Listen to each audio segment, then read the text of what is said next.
Hello, I am Peter Jupp, and I want to react to a video, and this is my first long form video on my channel. I hope you like it. Um, I'm just gonna be reacting to your life as an everyday pilot rank. And what it is stupid AI video of just exactly what it says. Um, and I don't know if you've known, but like I really want to become a pilot. I'm a couple years away from that. I'm currently like 13, so I have like 3 more years to even train for it. But that's besides the point. So let's get started, and I will be reacting, and I will be pausing the video to react on it. So let's go. Level 1, the student pilot. You show up to a small airport on the edge of town on a Saturday morning. The building is not what you expected. It is not sleek or modern or impressive. It is a single-story structure with faded carpet Wait, like steam, and a front desk covered in logbooks and pamphlets about introductory flights. bro. I'm right next to the modem. What the heck? The Wi-Fi? It's not the Wi-Fi. Level 1, Stupid the old student pilot. You show up to a small airport on the edge of town on a Saturday morning. The Peter. building is not what you expected. It is not sleek or modern or impressive. It is a single-story structure with There is a vending machine in the corner that hasn't been restocked in weeks. A ceiling fan wobbles overhead. You are 19 years old, or maybe 35, or maybe 52. That's It not what doesn't matter. 52 looks like. Everyone starts here. Everyone starts in this same fluorescent lit lobby, filling out the same forms, and handing over a credit card for the first of many payments that will quietly rearrange your entire financial life. Your instructor is a 23-year-old kid who has 400 hours of Great flight little time mouth. and is using this job as a stepping stone to the airlines. He doesn't tell you that. He shakes your hand and walks you out to the ramp where a Cessna 172 is parked. The plane is older than you are.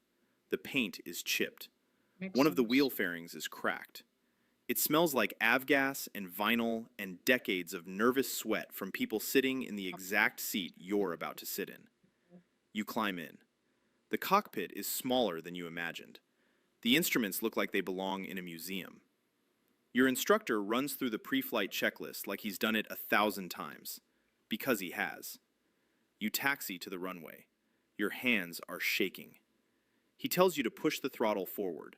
The engine roars. The ground blurs. And then the wheels leave the pavement and you are flying.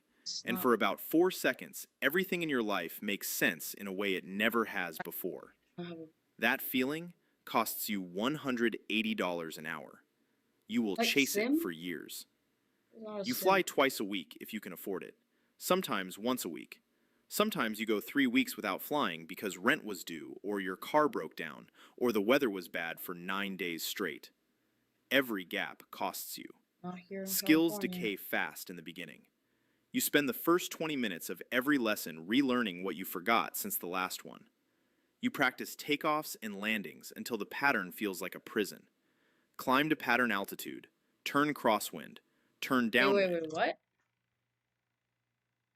Clearing turning base turn final. Two turning finals? No, what? So we start here. Okay, continue, bro. Reduce power, add flaps, turn base, turn final, flare, land. Again, again, again. Your landings are terrible. You bounce, you float.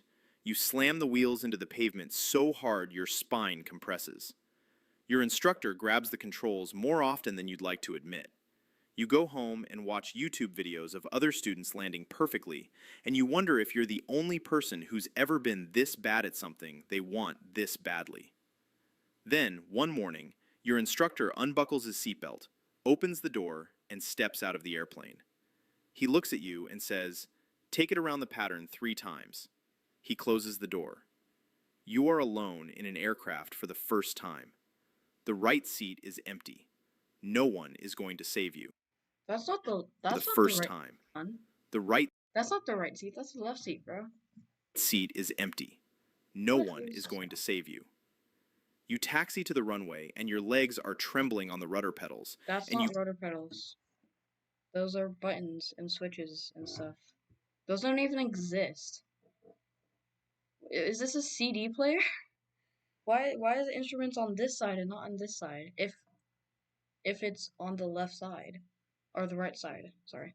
Um, whatever. push the throttle forward, and the plane lifts off lighter than it's ever felt because his weight is gone, and you climb into the sky completely alone. And you realize that no one on the ground can help you now. You land. It isn't pretty, but you land. You taxi back, and he's standing on the ramp grinning. Scissors? What the scissors gonna do? Chop his ear off? And you climb out, and he shakes your hand, and someone cuts the back of your shirt with scissors because that's the Why? tradition. That's the And you tradition. stand there in the sun, Oh. holding a piece of your own shirt, feeling something you will spend the rest of your career trying to feel again. Level 2, the private pilot. You have your certificate, 60 hours in your logbook, maybe 70. You pass the check ride with a designated pilot examiner who asked you questions about weather and airspace and emergency procedures for 2 hours on the ground, and then watched you fly for another hour and a half while scribbling on a clipboard. You made one mistake on the oral and 2 in the air, and he passed you anyway because the mistakes were minor and your recovery was good. Makes sense. You are now legally allowed to carry passengers. You are also acutely aware of how little you actually know. You take your friends flying. They're excited. You're terrified. Not of crashing, of looking incompetent. You plan the flight obsessively. You check the weather 4 times. You brief your passengers on the seatbelts and the Good. doors Check the and weather. what to do if something goes wrong. You taxi out and take off, and your friend in the right seat says, "This is amazing," and you feel like a god for about 15 minutes, until you hit turbulence and your passenger turns green, and you land at a small airport and they throw up in the parking lot. Welcome to general aviation. You fly on weekends. You fly to breakfast at airports with diners on the field. You fly to small That reminds me of something. Sorry, I paused it, but like my local airport, El Monte, KEMT, which is the code, that has a diner, or maybe it's another diner, but that it's a really cool place. It's for general aviation and helicopters, and it's cool. I go there sometimes to plane spot, but it's not as good plane spotting like in LAX, or I haven't gone to Burbank, just plane spot. But anyways, go on. towns you've never visited.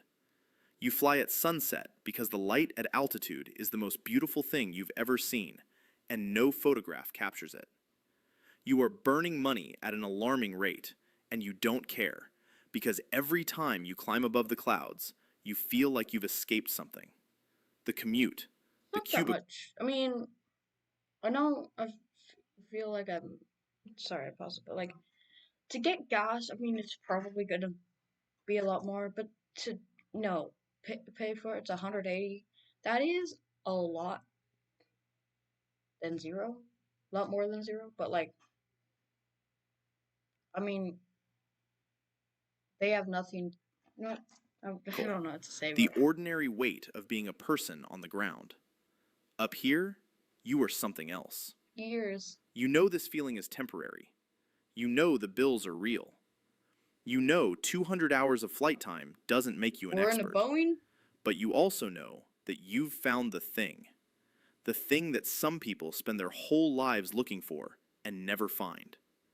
You found it Aviation. at 3,500 feet in a 40-year-old airplane that burns 8 gallons an hour, and you are not letting go. Level 3, the instrument rated pilot. You go back to training because the private certificate isn't enough. You want to fly in clouds. You want to fly at night without worrying about getting trapped above an overcast layer. You want to be a real pilot, not a fair weather hobbyist who cancels every time the ceiling drops below 3,000 feet. So you start instrument training, and it breaks you. Flying instruments means flying the airplane without looking outside. You wear a view-limiting device, a plastic visor that blocks everything except the instrument panel. Your entire world shrinks to 6 gauges: airspeed, attitude, altitude, turn coordinator, heading, vertical speed. Not the You turn. scan them in a pattern, over and over. Bro, what? Your instructor talks to air traffic control while you try to hold a heading within 2 degrees and an altitude within 100 feet and a speed within 10 knots, while also configuring the navigation radios and briefing the approach plate and listening to the controller give you vectors that you need to read back correctly, while the airplane is bouncing through actual clouds and you can't see anything outside the window except gray. It is the hardest thing you have ever done. You fail constantly. You bust altitudes. You fly through headings. You get behind the airplane, which is a polite way of saying the airplane is flying you instead of the other way around. Your instructor saves you more times than you want to count. You study approach plates until the symbols swim in front of your eyes. You memorize minimums and missed approach procedures and holding patterns. You fly in actual instrument conditions, and the clouds swallow the airplane, and there is nothing outside, and you realize with complete clarity that if these instruments fail right now, you will die, because you have no idea which way is up. You trust the gauges. You fly the procedures. You break out of the clouds at 400 feet, and the runway is right in front of you, exactly where the approach said it would be, and you feel a satisfaction that has nothing to do with fun and everything to do with competence. You are becoming a pilot. Level 4, the commercial pilot. You've hit 250 hours. You passed another check ride. You now hold a commercial pilot certificate, which means you are legally allowed to be paid to fly. The irony is that almost no one will pay you to fly with 250 hours. The certificate is a credential. The jobs that come with it are humble. You fly banner tow planes over beaches in the summer, dragging advertising banners through the sky at 500 feet while tourists look up. You fly skydivers to altitude in a beat-up Cessna 182 with the door removed, climbing to 10,000 feet, dumping a load of jumpers, diving back down, and doing it again 14 times a day. You fly pipeline patrol in a low-wing Piper, following oil pipelines across flat, empty land, Can't they do looking that with for a helicopter? leaks. Wouldn't it be better to do it with a helicopter? Because it's about the same speed as a plane. Because the Cessna can go like 100 miles an hour, 110, 20 miles an hour. I'm not actually sure, but like, and some helicopters can actually do that, but some can't. But like, still, um, and if they see a cracked pipe, they can stop like on it a lot closer to the a lot closer than the plane could because they have to land. It's just, And construction encroachment, alone for hours at a time with nothing but the engine noise and your own thoughts. The pay is criminal. You make $25,000 a year if you're lucky. You live with 3 roommates. You eat ramen. You are a professional pilot and you are below the poverty line. You do it because every hour in your logbook is a brick in the wall that will eventually get you to the airlines. That is the goal. That has always been the goal. The airlines are where the money is. The airlines are where the stability is. Everything before the airlines is the price of admission, and the price is steep and it takes years to pay. Level 5, the certified flight instructor. You can't build hours fast enough doing banner tow and skydiving runs, so you do what almost every aspiring airline pilot does. You become an instructor. You go back to the same kind of flight school where you started, the same faded carpet, the same vending machine, the same nervous students showing up for their first lesson. Except now, you're in the right seat. You teach people to fly. You teach them the same things your instructor taught you. How to hold altitude, how to make a coordinated turn, how to recover Mister, from a he's stall, standing up in the plane. how to land without breaking the airplane. You say the same phrases your instructor said. Watch your airspeed. More right rudder. You're behind the airplane. You hear his voice coming out of your mouth, and you realize that this is how knowledge survives. Wait. If he's like 23, when the instructor, when he was like 23, when he started, then wouldn't that make him like, he doesn't look, huh? Or you know what? It passes from one person to the next in a cramped cockpit at 3,000 feet. You are building hours. That is the real reason you are here. Every hour you teach is an hour in your logbook. You need 1,500 hours to qualify for the airlines. You have 400. The math is simple and depressing. At 80 hours a month, which is a busy month, it will take you over a year. Some months you fly 40 hours because students cancel, because weather cancels, because the airplane breaks. You track your hours obsessively. You update your logbook every night. You watch the number climb and you calculate how many months are left, and you try not to think about the fact that you are 27 years old and you What do you want now? Oh, okay, fine. Bye, I guess. Well, see you later. And remember, like and subscribe. Bye.